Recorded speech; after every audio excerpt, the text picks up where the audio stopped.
Let's chat for a while about why the Princess Thorn seed in Roblox's Grow a Garden might just feel like a bit of a scam, with its crazy low 0.5% drop chance, only one harvest per cycle, and a base value of about 100k shekels. It's got some players wondering if it's worth all the hype.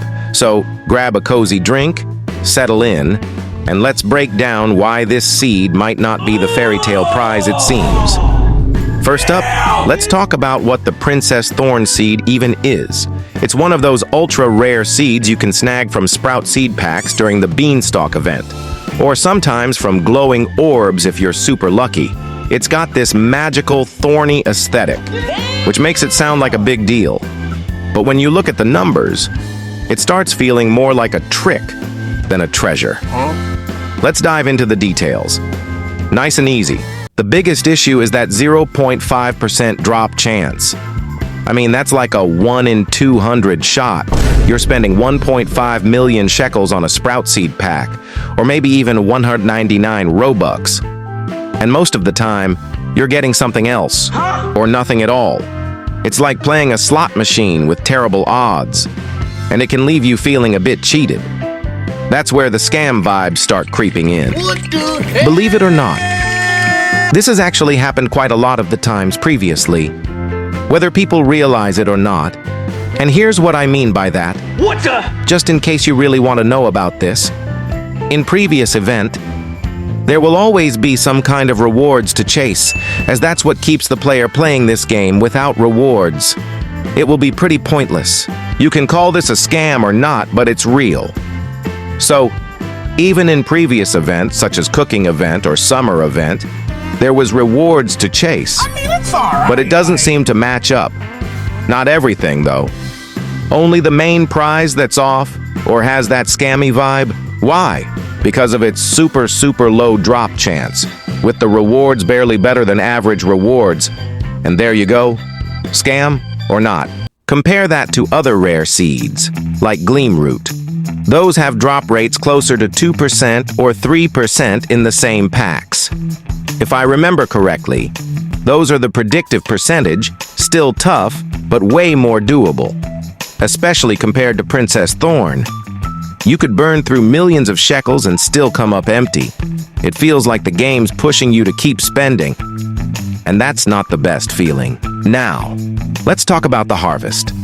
Princess Thorn is a single harvest crop.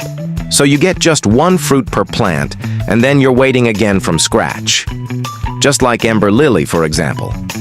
Other rares like Gleam Root or Candy Blossom give you 5 or 6 fruits per cycle. That's way more shekels for the same effort, and less time spent replanting. With Princess Thorn, you're working hard for a single payout each time.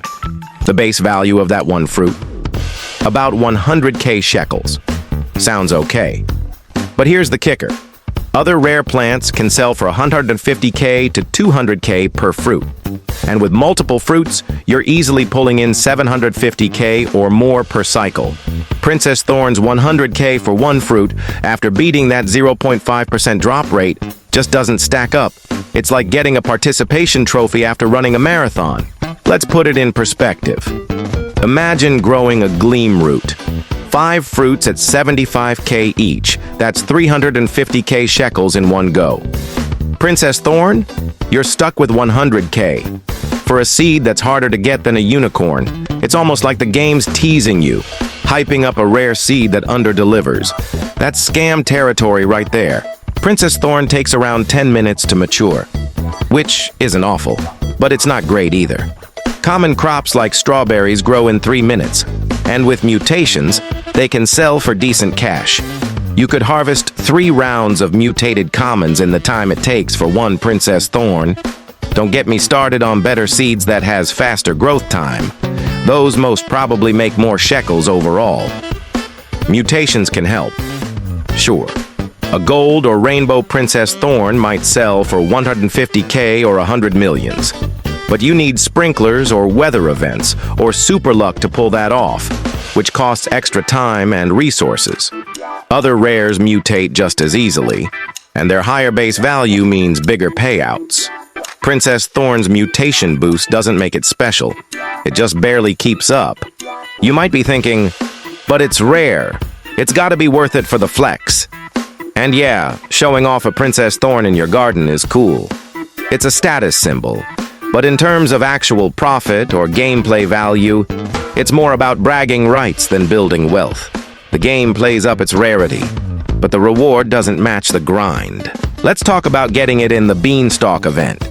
You're climbing that beanstalk, grabbing glowing orbs, or buying sprout seed packs for 1.5 million shekels.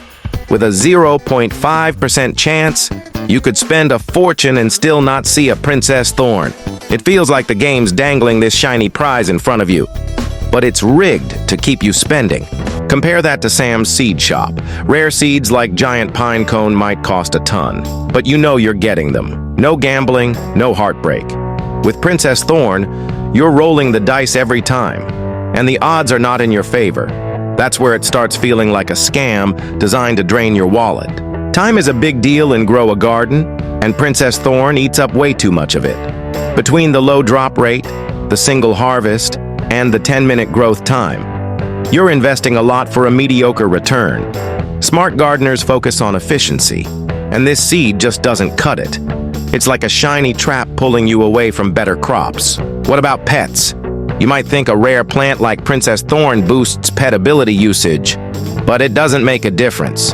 A mutated gold apple can sell for just as much, and it's way easier to get. Pets like the golden goose will lay valuable eggs no matter what you plant, so Princess Thorn's rarity is kinda pointless there too. The game's really good at making things look tempting. Princess Thorn has this fairy tale name, all sparkly and magical.